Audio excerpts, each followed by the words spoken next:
Professor Markus, do you hear us? I am, yes, I can hear you and see you. It's our pleasure to have you with us in our meeting, and I hope every year will be with us and also with other activities. That sounds wonderful. Thank you so much for having me. The voice is okay? I can hear you well. Okay. If you can hear me well, then we're good to go. Yeah, we are hearing you well.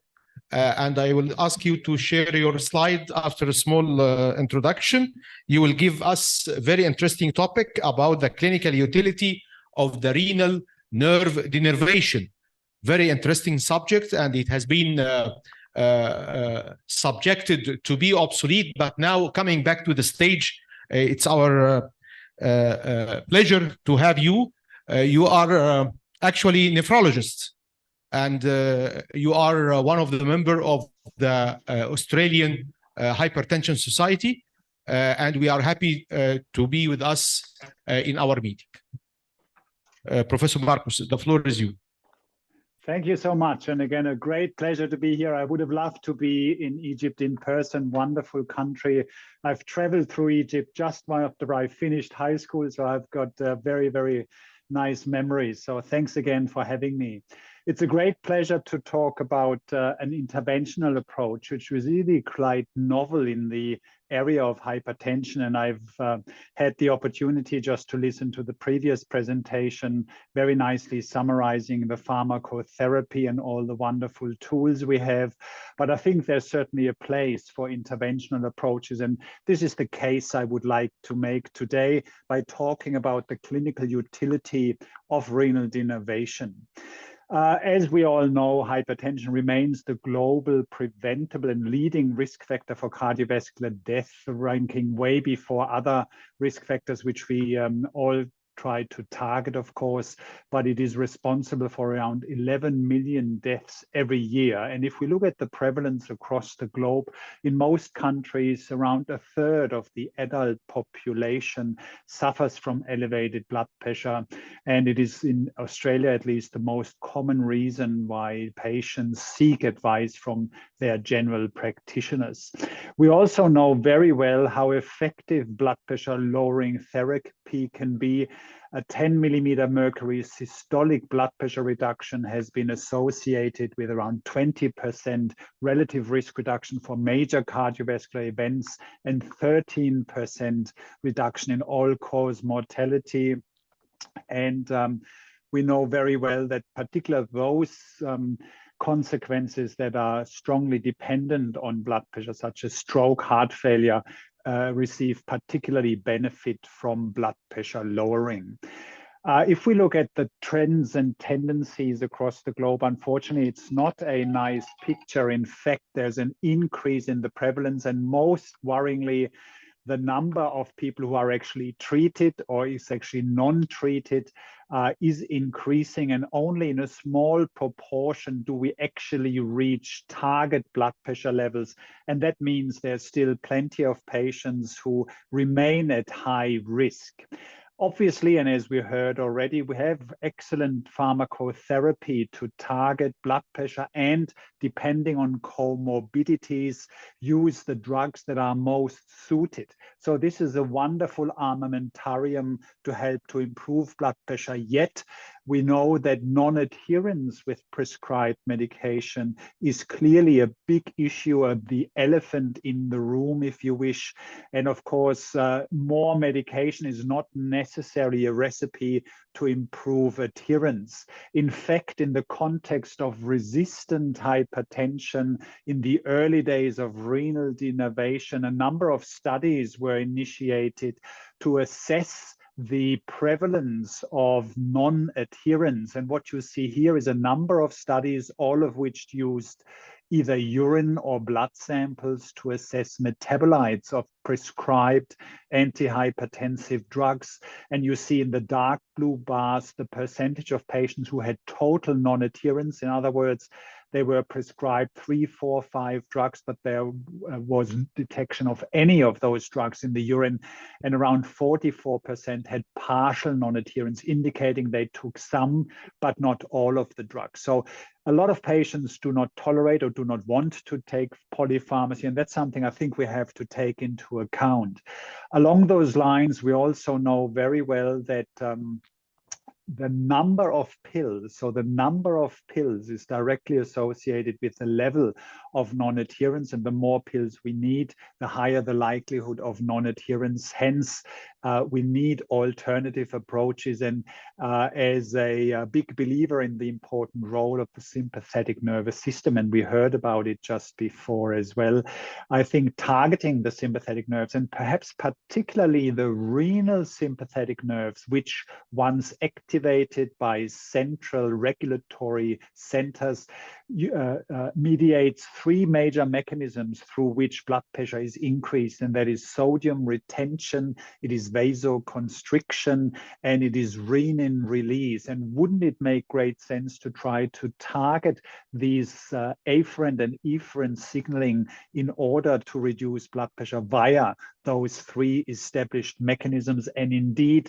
there's a number of interventional approaches that specifically target sympathetic activity and renal nerves, and renal denervation is the most advanced, and there's currently 3 approaches, all interventional catheter-based approaches, one using a spiral catheter and radiofrequency, another one using ultrasound, and a third one using an infusion device whereby through microneedles alcohol is injected into the peri-adventitial tissue to target those nerves. And the simple idea is to specifically and selectively target both efferent and afferent signaling, thereby reducing renal sympathetic drive, and thereby via those 3 mechanisms reducing blood pressure, hopefully in the long term. And I'm going to show you some data in that regard. There's plenty of data out there. I thought I focused today on the spiral clinical program because it has been the first and it's the longest running, and we have a huge data set to highlight in various situations the utility of renal denervation. It was important initially to prove concept, to show that in patients off medication that renal denervation works. Obviously, most patients would be exposed potentially to renal denervation while they are on other medications, so on-med trials are critical. And then we have real-world experience from a huge registry, which again provides very valuable data in this context. Just a very brief introduction to the type of study design that was used across those studies, very thorough workup of these patients, confirmation of uncontrolled blood pressure, not only with office, but with out of office, either home or 24-hour blood pressure monitoring. And if this was confirmed, patients were randomized to either renal denervation or sham control. And in the off-med trial, 3 months follow-up was the primary endpoint, with longer-term follow-up and opportunity to restart medication if required. And this is a design that was used across the various studies. This is the main outcome data from the off-med trial, people drug naive. And what you see here compared to placebo, or rather sham control in the gray bars, you see both with office blood pressure here on the right, systolic and diastolic, but also with ambulatory blood pressure, clinically meaningful and statistically significant reduction in blood pressure. So renal denervation works, it lowers blood pressure, and I'm going to talk about the durability in a moment. We also know about the importance of ambulatory blood pressure monitoring and covering patient across the 24-hour period. And this was nicely demonstrated by ambulatory blood pressure monitoring, where you see that the curves separate nicely across the 24-hour period, whereas in the sham control, there was essentially no change, so highlighting the potential benefits. Similarly, in on-med trials, the same kind of study design and principles were applied. as indicated here. And this is the total cohort, patients with office systolic blood pressure of around 163 over 100, on average on 4.5 drugs in this context, also elevated systolic, diastolic, ambulatory blood pressure, so clearly hypertensive. And in the ONMED pilot study, again, very similar, very clear blood pressure lowering, both with ambulatory and office. This was then extended, and unfortunately in the expansion study, which was done during COVID, with all its implications, as we know from other studies as well, while there was a significant difference in office, that didn't quite make it in ambulatory blood pressure. So the pooled data was significant for office, but didn't quite meet the endpoint with ambulatory. And there were a number of reasons for that. Probably the most important is in the sham control, more medication was used compared to the renal denervation group, and that was statistically significant at 3 and 6 months, at least in part explaining this discrepancy. But also important is data from the Global Simplicity Registry, an all-comer registry for all patients who have renal denervation, predominantly for hypertension. And these patients had many other risk factors that included elderly, those with atrial fibrillation, diabetes, and high cardiovascular risk in general. And there's more than 3,000 patients that have been treated within that registry with follow-up up to 3 years so far. Very similar patient characteristics, office systolic 166, ambulatory 154, on an average of 5 antihypertensives. And these are the individual groups characteristics across those lines. But the major take-home message is here, again, over time, apparently slightly increasing magnitude of the blood pressure fall, but certainly sustained blood pressure lowering magnitude between 10 and 15, 16 millimeters of mercury office, and up to 10 millimeters of mercury ABPM 3 years down the track. And we know, of course, with increasing age over time, blood pressure tends to rise rather than to fall. So we take this as very good signs. If you look at it from a different angle, the distribution of office systolic blood pressure at baseline compared to 3 years, you see much more green. They're still red, so there's still patients who have high blood pressure, but overall it improved significantly. And this was clearly not due to more medication. In fact, there was a slight reduction, not a huge reduction.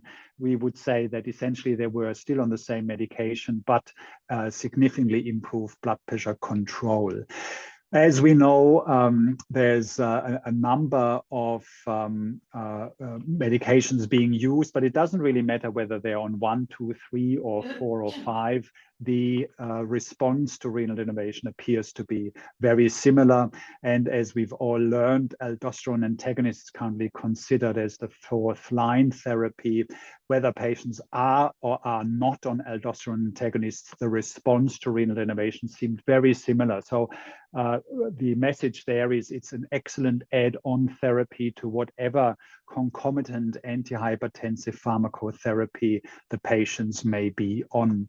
I also would like to highlight quite consistent 24-hour blood pressure reduction across the various risk cohorts groups. So, uniformly, you could say that in all of these high-risk groups, renal denervation tends to work to bring blood pressure down further, and that is sustained over prolonged periods of time, as demonstrated in several registries with data up to 5 years. And we've recently published data close to 10-year follow-up showing 12 over 9 millimeters of mercury, ambulatory blood pressure reduction, and on average 1 less medication. So I take this really as a good sign for sustainability and durability of the effect. So obviously, the prevalence remains high, but renal denervation can offer an effective, additional, and safe therapeutic approach. And indeed, this is now recommended by the European Society of Hypertension guidelines as an adjunct therapy. You see renal denervation here in the algorithm, not necessarily down that track, but as an alternative at any stage. And these are the exact details of what they recommend. It's a class 2B recommendation, as good as it gets in the absence of hard outcome data. There's also a number of position statements which help to understand how we believe it's best used in a clinical setting. These are all the countries that have published their own position statements, so a rich literature to take from. And most recently, November last year, the US Food and Drug Administration approved renal denervation, 2 devices, the spiral and an ultrasound device, ReCore. So this is now available in the US as well for patients with uncontrolled hypertension. A milestone, in my view, a long journey, but let's use it in those ones who need it. And with that, I thank you very much for your attention and very happy to take questions. I'll stop sharing. Thank you so much.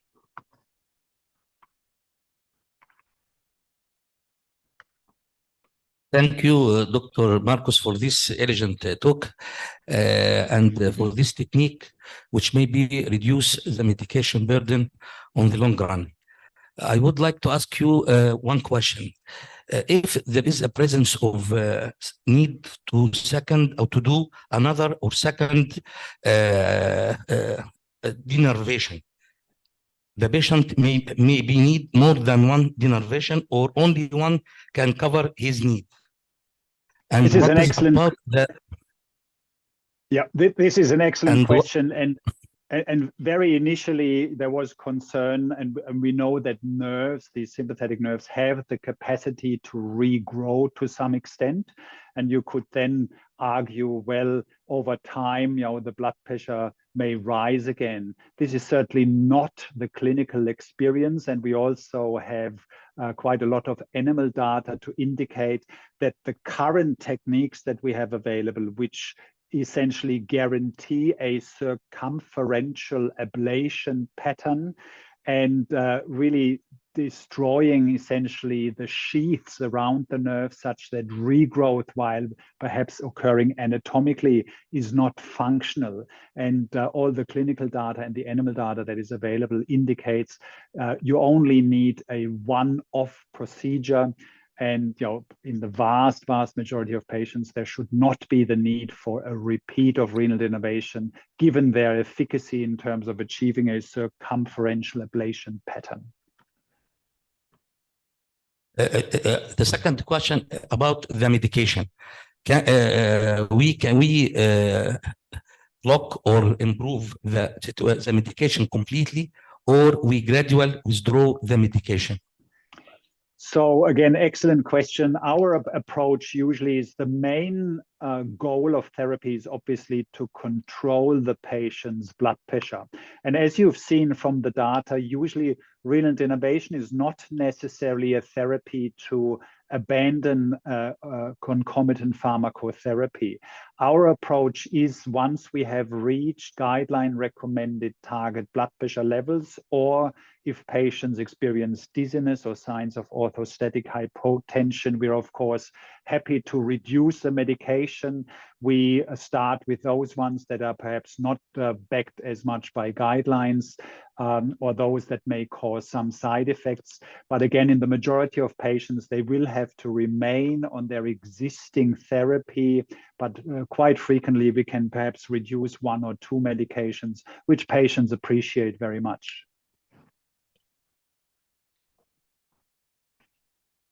Thank you very much, Dr. Schlaich, for a wonderful presentation. My name is Hani Raghi. I'm a cardiologist from Cairo. I also have a question. After all the brilliant data you just showed us, do you believe that the impact of the Simplicity 3 trial, which actually has led to the treatment getting withdrawn from clinical use for a while, has been rectified now by this new data you just shared with us, which includes both a modification of the original technique with the multiple site denervation, followed by also the off-med and the on-med data? Or do you believe that we still need a Simplicity 4 trial, a similar one to Simplicity 3, sham controlled, large numbers, but with the new modification, the new technique, to finally lay this to rest? Yeah. So a very clear answer. The answer is no. I think the data, the very thorough data that is now available for from 6 or 7 sham-controlled trials with different devices, all demonstrating significant blood pressure lowering across those on or off medication. I think Simplicity Hypertension 3 is thereby annihilated. And again, there have been concerns, just for example, in Simplicity Hypertension 3, confirmed by independent radiologists, circumferential ablation pattern at the time with a single electrode catheter was only achieved in 6% of treated patients. So they certainly did not have optimal therapy. There was a huge sham effect, which is very difficult to get rid of, but that has happened and been shown in the more contemporary trial.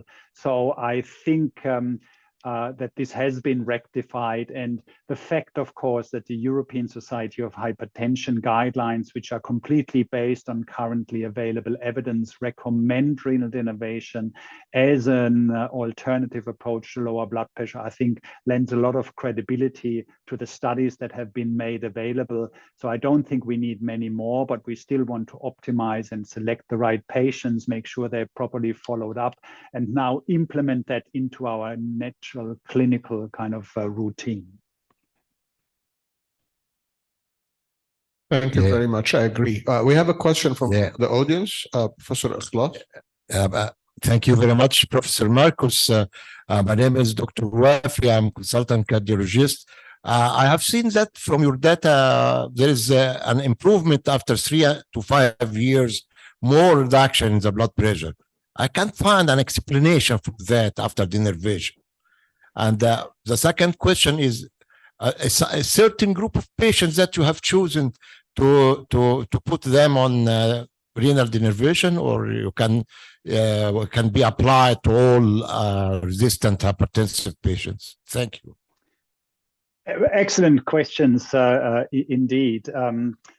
It is a phenomenon we have seen consistently that over time, the magnitude of the blood pressure fall tends to increase. And that's perhaps a concept that is not so easily comprehended. But obviously, what happens once you manage to reduce blood pressure, there's possibly some regression of existing end organ damage, vascular damage, left ventricular hypertrophy, renal function impairment. And that may aid down the track to improve blood pressure control per se through regression of end organ damage. There's also some indication that perhaps some drugs may work better once you have targeted the sympathetic nerves and the responsiveness to those. So there's a number of theories. Nothing is really ultimately proven, but it is a very consistent phenomenon that with renal denervation over time, the effect does not diminish. In fact, it at least remains and is sustained.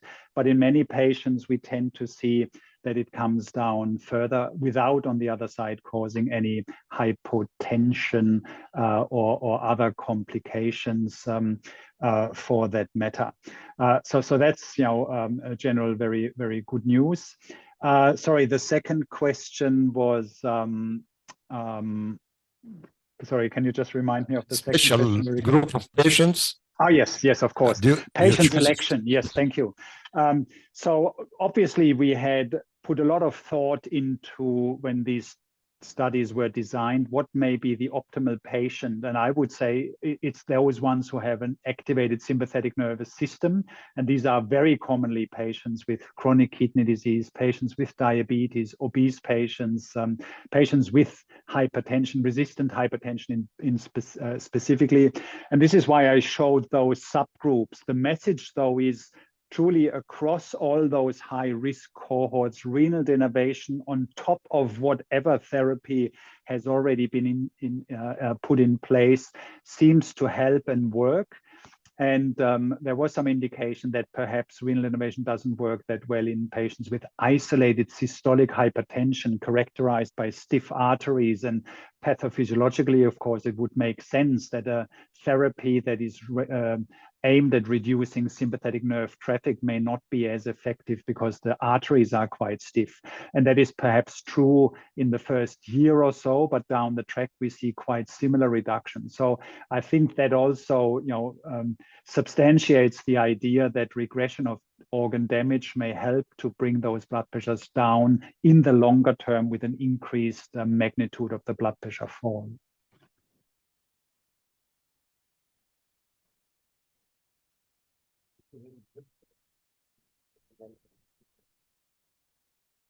Thank you very much. That was a wonderful presentation, and it cleared a lot of issues that about renal denervation. We don't have any more questions, and we again are very grateful to you. It now gives me a great pleasure to introduce the next speaker,